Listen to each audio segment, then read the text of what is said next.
Labdien! Šodien ir tas brīdis, kad noticis splits, un mēs katrs gribam zināt, kas ar mūsu kontiem ir jādara. Pirmām kārtām ieiet savā kontā un pārliecināties, ka šis splita barometrs jums rāda 0%.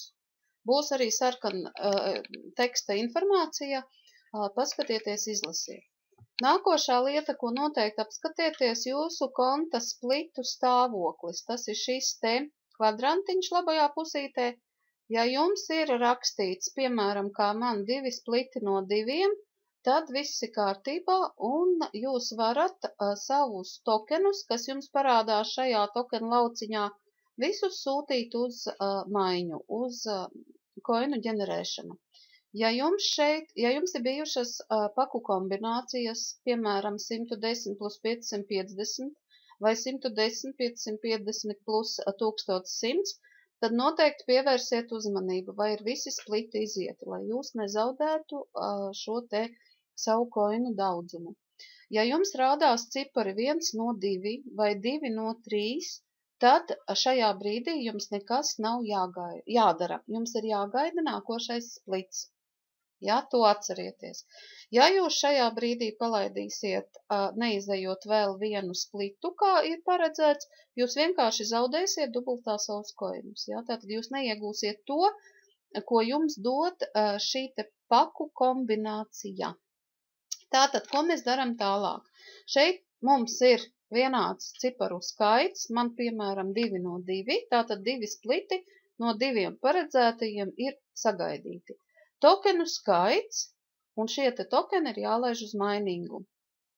Ko mēs darām? Mēs ejam sadaļā cryptocurrency, atverās šī te sadaļa. Tātad labajā pusītē, redziet, mums ir uzraksts tokens for mining, jā? Konkrētais tokenu skaits, kas mums ir jālaiž uz mainingu. Tātad es šeit ierakstu šo te ciparu un pievienoju submit.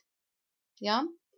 Man jautā, vai es vēlos veikt coinsave, noguldīt viņus uzreiz, vai vienkārši pievienot, palaist uz mainingu. Es viņus palaižu uz mainingu, nospiežot submit tokens. Ja? Tātad. Redziet, parādās šeit successī. Un mēs varam pārbaudīt, kas ir noticis. Vai mūsu dashboardā pamat sadaļā šie te tokeni ir pazuduši no šīs te sadaļas. Redziet, tokeni šeit vairs nav. Ja? Ko tas nozīmē? Tas nozīmē, kad viņi ir aizgājuši, tiek ģenerēti koini. Palaists ir mainingā. Ja? Tātad es varu paskatīties kontu.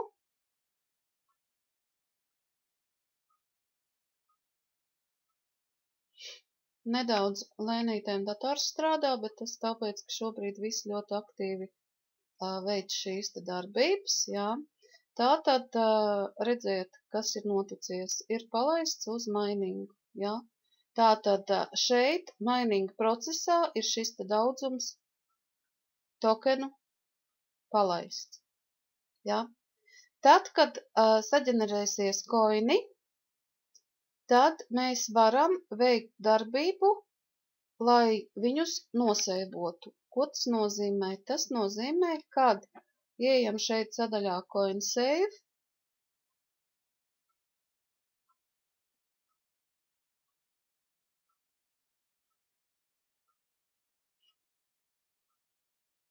Lēni strādā dators, bet nekas.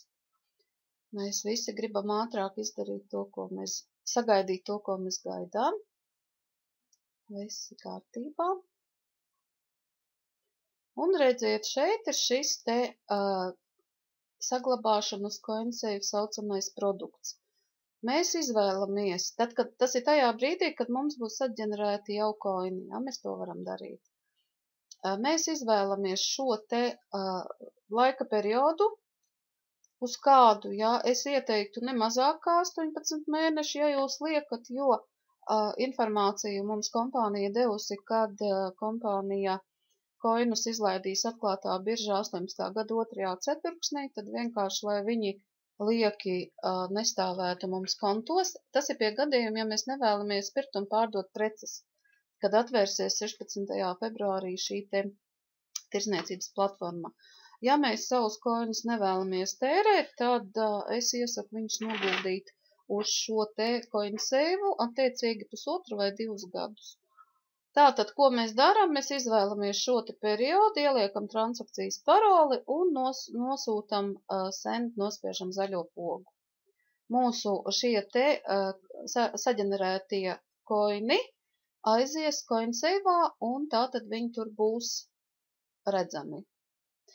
Ja ir nākošā darbība vēlēšanās veikt un šos te noguldītos CoinSave koinus pārsūtīt uz OFC kontu, tas ir iegādāties kompānijas priekšakcijas, tad tās darbības mēs varam arī veikt, un no CoinSave tiek paņemts viss ar procentiem. Jā, tātad šajā gadījumā tas ļoti izdevīgi šobrīd.